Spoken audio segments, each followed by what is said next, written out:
Hi students, आज solution chapter को आगे मैं कंटिन्यू कर रहा हूँ और आज चैप्टर फिनिश करने का भी प्रयास करूँगा क्योंकि केवल लास्ट टॉपिक बचा है वन हाफ फैक्टर, जो थोड़ा सा मैंने बता भी दिया था। क्या बताया था आइए देखते हैं फिर से एक बार और। क्या था? Van't Hoff factor I is equal to आया था normal molar mass of solute, normal molar mass of solute upon abnormal molar mass of solute. ठीक है, तो वांट ऑफ फैक्टर क्या था? Van't Hoff factor is defined as the ratio of normal molar mass and abnormal molar mass. फिर मैंने I की value बताया था, I is less than 1, I is greater than 1, I is equal to 1, तीन condition बताया था। फिर आपको एक चीज और बताया गया था, क्या? That is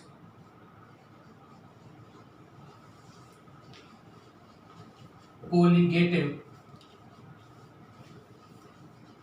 property is inversely proportional to molar mass of solute। ये बताया गया था ये कि colligative property is inversely proportional to molar mass of solute. फिर आइए देखते हैं। फिर कोलिगेटिव प्रॉपर्टी को दो प्रकार से देखेंगे। कैसे?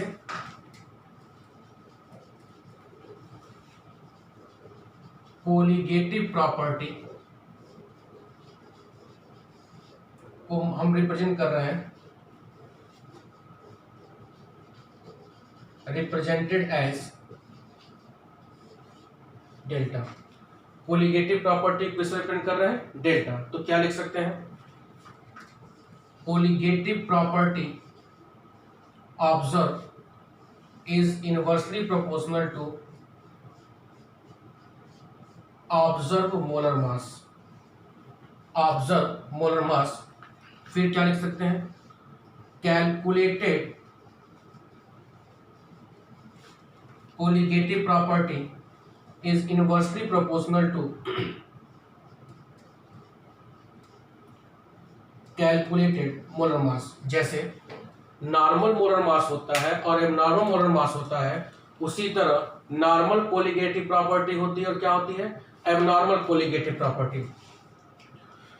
तो ये हो गया observe colligative property is inversely proportional to observe molar mass. Calculated colligative property is inversely proportional to calculated molar mass. इस वैल्यू को यहां पुट करेंगे तो क्या आएगा? देखिए, अब इसको यहां रखेंगे। पॉज करके आप इसको लिखिए, मैं इसको उठा दे रहा हूं।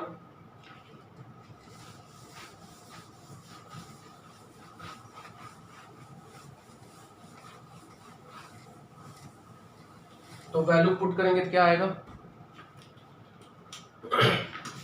I is equal to observe colligative property upon calculated colligative property. इसको और क्या लिख सकते हैं? I is equal to delta observe upon delta calculated. That is, इसको डिफाइन कर सकते हैं, Van't Hoff factor I is defined as the ratio of observe colligative property and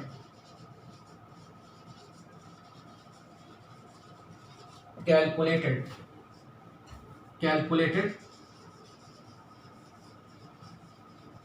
colligative property. तो आई को दो प्रकार से डिफाइन कर सकते हैं। पहला क्या था, आई नॉर्मल मोलर मास और एब्नॉर्मल मोलर मास का रेशियो था, और रिलेशनशिप से हम क्या निकाल रहे हैं, I is equal to observe colligative property upon calculated. इसका मतलब बोल सकते हैं Van't Hoff factor I is defined as the ratio of observe colligative property and calculated colligative property. इसको भी आप पॉज करके लिखेंगे, स्क्रीनशॉट लेके कॉपी पे लिखेंगे, फिर देखो।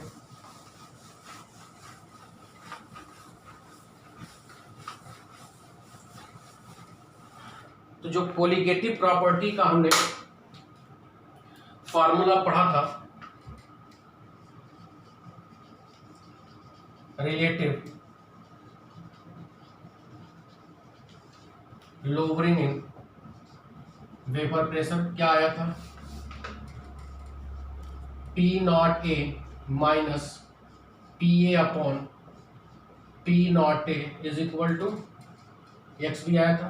तो यहीं पर वन हाफ ने अपना फैक्टर लगा दिया आई, तो यह नया फार्मूला बन गया वन हाफ के अनुसार। सेम फार्मूला था, बस केवल उन्होंने अपना फैक्टर क्या इंट्रोड्यूस कर दिया, आई। दूसरा क्या था,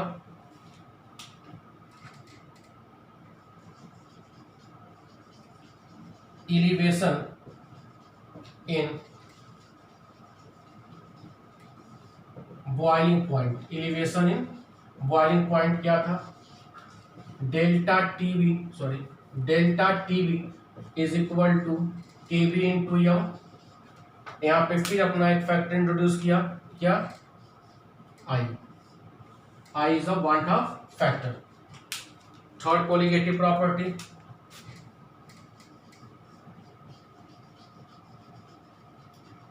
depression in freezing point delta T F is equal to K F into M.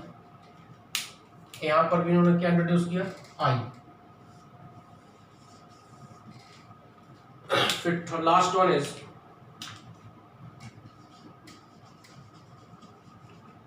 Osmotic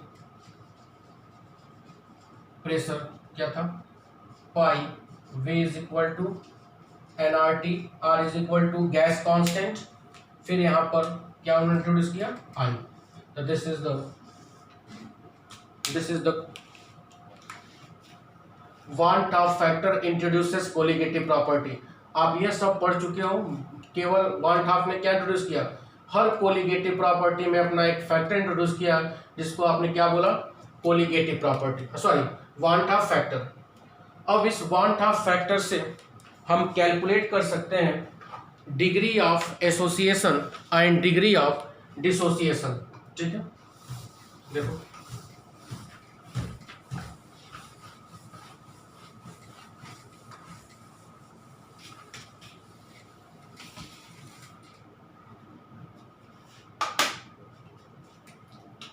colligative property, want Hoff factor help to calculate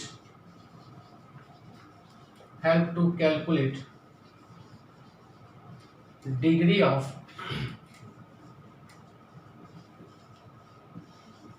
association and degree of dissociation।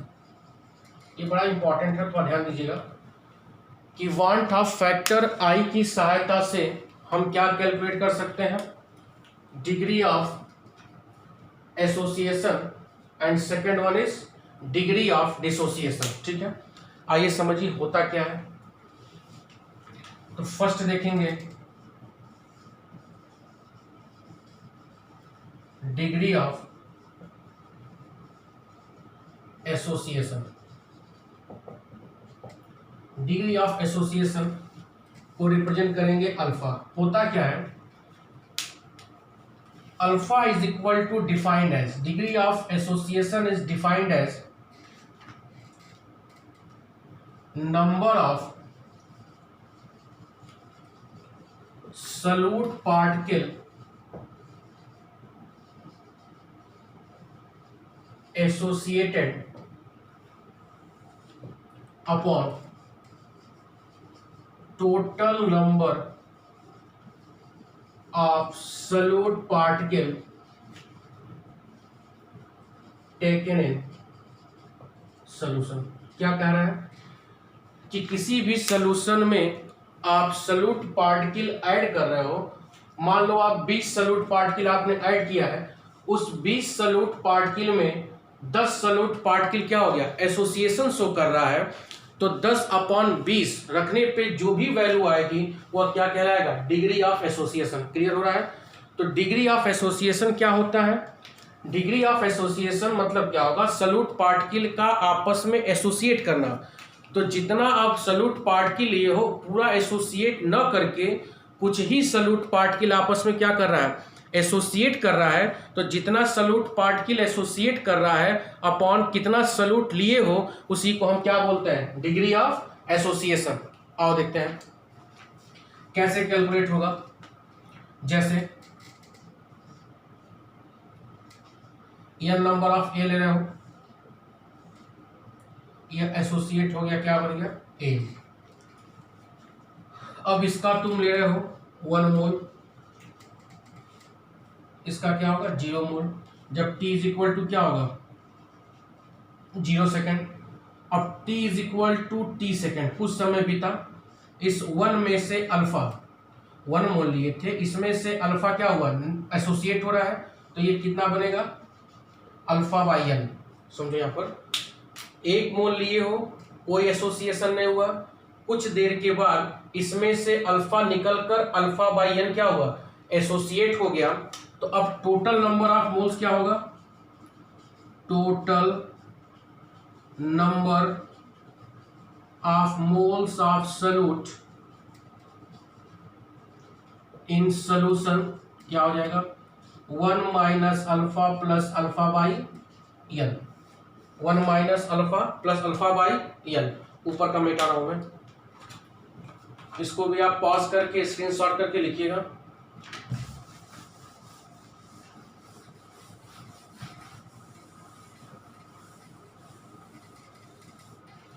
अब टोटल नंबर ऑफ मोल्स कितना हो गया solution में, 1 minus alpha alpha by N. अब इसको क्या लिख सकते हैं, I इज इक्वल टू क्या होगा,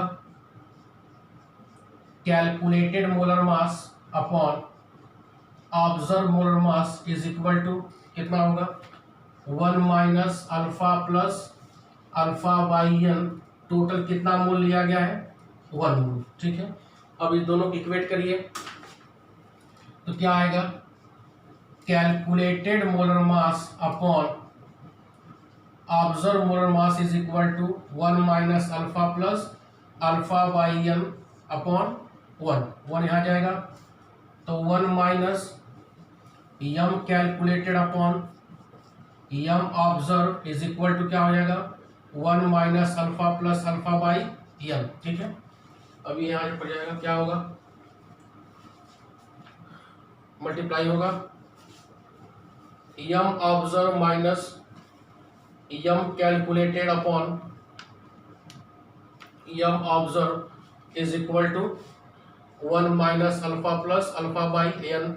यहाँ से कॉमन लो, M observe minus M calculated upon M observe, यहाँ से क्या हो जाएगा, alpha into 1 minus 1 upon N, फिर क्या हो जाएगा, और M observe minus M calculated upon M observe is equal to alpha, ये क्या हो जाएगा, एन माइनस 1 अपॉन एन। यहाँ से अल्फा क्या होगा, alpha is equal to M observe minus M calculated upon M observe into N upon N minus 1। तो यहाँ से आप किसी भी सॉल्यूट का डिग्री ऑफ एसोसिएशन क्या कर सकते हो, कैलकुलेट कर सकते हो। अल्फा, ये सब वैल्यू आपको दी जाएगी, आप वैल्यू पुट करोगे, अल्फा की वैल्यू क्या हो जाएगी, कैलकुलेट हो जाएगी। तो डिग्री ऑफ एसोसिएशन क्या होता है कि टोटल नंबर ऑफ सॉल्यूट कितना लिए हो, उस सॉल्यूट में कितना मोल्स एसोसिएट हो रहा है, तो जितना मोल्स एसोसिएट हो रहा है अपॉन टोटल मोल्स लोगे उसी को हम डिग्री ऑफ एसोसिएशन कहेंगे, जिसकी वैल्यू यहाँ पर मैंने निकाल दिया। आप इसको फिर पॉज करके स्क्रीनशॉट लेकर नोट्स में अच्छी तरह से क्या करोगे, लिख लोगे, ठीक है। अब हम बात करेंगे डिग्री ऑफ डिसोसिएशन।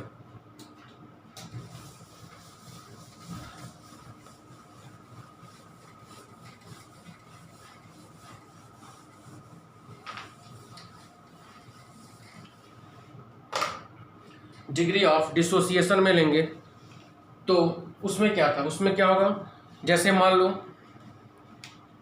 20 सलूट आप ले रहे हो, 10 सलूट ले रहे हो, 10 नंबर सलूट ले रहे हो, 10 पार्टिकल सलूट का ले रहे हो, उस 10 पार्टिकल में कितना पार्टिकल टूट रहा है, तो जितना फ्रैक्शन ऑफ पार्टिकल टूट रहा है upon total number of moles लोगे तो क्या हो जाएगा, डिग्री ऑफ डिसोसिएशन। देखो डिग्री ऑफ डिसोसिएशन, इसको भी किससे लिखते हैं, alpha. Alpha is equal to number of solute particle dissociated upon total number of solute particle taken, ठीक है, क्लियर हो रहा है। कितना आप सलूट पार्टिकल ले रहे हो उसमें से कितना सलूट पार्टिकल क्या हो रहा है, डिसोसिएट हो रहा है, ठीक है। अब ध्यान दीजिएगा, जैसे मानो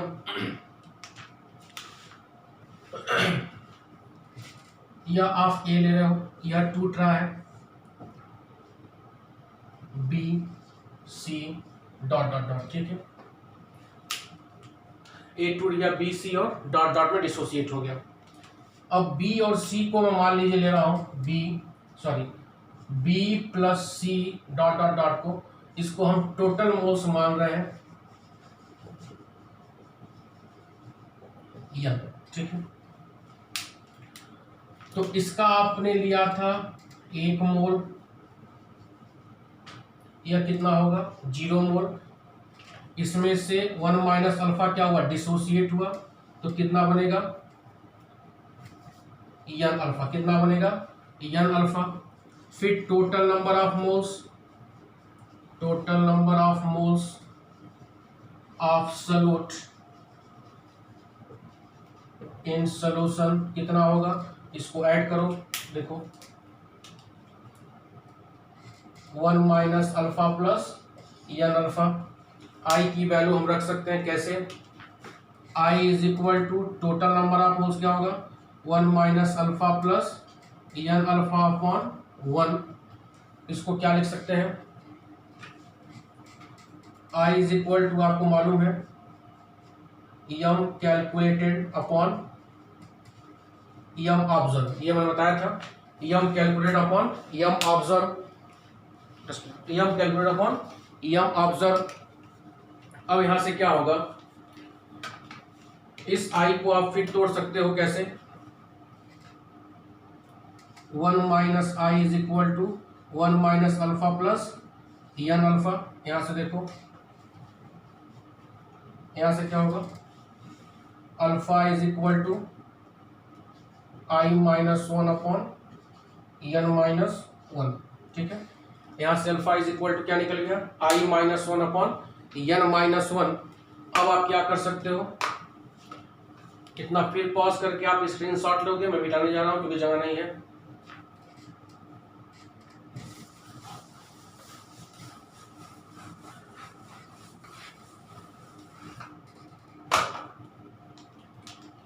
क्या आया था, alpha is equal to I minus 1 upon N minus 1। I की वैल्यू मैं बताया हूं, M calculate upon M observe, यह वैल्यू यहाँ पुट करिए, alpha is equal to M calculated upon M observe minus 1 upon N minus 1। Alpha is equal to क्या होगा, M calculated, यह मल्टीप्लाई होगा minus M observe upon N minus 1। फिर alpha is equal to m calculated minus m observed upon m observed into n minus 1. तो by this formula we calculate degree of dissociation. तो आपको दो formula आ गया, degree of association और degree of dissociation. दोनों फार्मूले पे सवाल आते हैं जो न्यूमेरिकल मैं असाइनमेंट में दूंगा सैटरडे को। उसके बाद यह चैप्टर समाप्त हो गया। अब नेक्स्ट चैप्टर में शुरू करूंगा सॉलिड स्टेट। ठीक है, थैंक यू।